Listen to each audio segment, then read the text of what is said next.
നമസ്കാരം. വാളയാറിലെ പെൺകുട്ടിയുടെ അച്ഛനും അമ്മയും തെറ്റുകാരാണെന്ന സിബിഐയുടെ കണ്ടെത്തൽ കൊണ്ട് ഏറ്റവും അധികം സന്തോഷമുണ്ടായത് സൈബർ സഖാക്കൾക്കാണ്.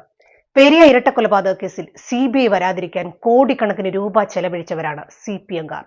ഇത്രയും കാലം സിബിഐയെ ഭയന്നിരുന്ന, സിബിഐയെ എതിർത്തിരുന്ന സിപിഎംകാർക്ക് ഈ കേസിലെ സിബിഐ നിരീക്ഷണങ്ങൾ വേദവാക്യമാണ് എന്നതാണ് കൗതുകം. കാരണം വേറൊന്നുമല്ല, വാളയാർ കേസിൽ നേരിട്ട് ഇടപെട്ട പീഡകരായ ഡിവൈഎഫ്ഐക്കാരെ രക്ഷിക്കാൻ ആവുന്നത്ര നോക്കിയിട്ടും മിക്കവരുടെയും മുഖം മൂടി പുറത്തേക്ക് വന്നിരുന്നു എന്നതുകൊണ്ട്. ഉന്നതരായ സിപിഎം നേതാവിന്റെ മച്ചൂരന്മാരുടെ പീഡന വിവരങ്ങൾ പുറത്തറിയുകയും ചെയ്തിരുന്നു. കുറ്റബോധം കൊണ്ട് ചില പ്രതികൾ അത് ഏറ്റുപറയുകയും ചെയ്തു.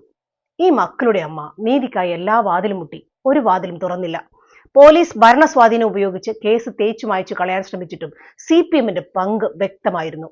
ഈ അമ്മ പിണറായിക്കെതിരെ മത്സരിച്ചു എന്നതുകൊണ്ട് സിപിഎം അണികൾക്കുണ്ടായ പക ഇന്നും തീർന്നിട്ടില്ല എന്നാണ് നമ്മൾ മനസ്സിലാക്കേണ്ടത്.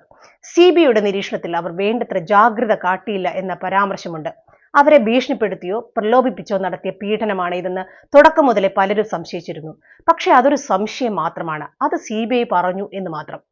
എന്നാൽ സിപിഎമ്മിന് ഇത് ആഘോഷമാണ്. അവർ ആ സ്ത്രീയെ പൊതുമധ്യത്തിൽ ബലാത്കാരം ചെയ്ത് ക്രൂരമായി ആനന്ദം കണ്ടെത്തുന്നു. 2 പെൺമക്കളെ കൊന്നു കെട്ടിത്തൂക്കിയിട്ട് ഇടതുപക്ഷത്തെ സാംസ്കാരിക നായ്ക്കർ ആരും തന്നെ വിലാപകാവ്യം എഴുതിയില്ല. പകരം ഇന്നിപ്പോൾ സൈബർ ഇടങ്ങളിൽ ഹണി റോസിന് ഐക്യദാർഢ്യം പ്രഖ്യാപിച്ച് പുരോഗമന ചമയ്ക്കുന്ന വിപ്ലവ സിംഗങ്ങൾ ഈ അമ്മയെ അപമാനിച്ചു കൊണ്ടേയിരിക്കുന്നു എന്ന സത്യം മലയാളികൾ തിരിച്ചറിയണം. മുഖ്യമന്ത്രി ഹണി റോസിനെ വിളിച്ച് സംസാരിച്ചു കൊള്ളട്ടെ.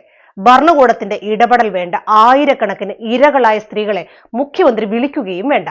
പക്ഷെ ഹണി റോസിന് കിട്ടുന്ന മുഖ്യമന്ത്രിയുടെ പരിഗണനയുടെ ഒരംശമെങ്കിലും ഈ അമ്മയ്ക്കും കിട്ടിയേ മതിയാകൂ. കാരണം ഇവരുടെ 9ഉം 13ഉം വയസ്സായ പെൺകുട്ടികളെ അതിക്രൂരമായി പീഡിപ്പിച്ച് കെട്ടിത്തൂക്കുകയാണ് ചെയ്തത്.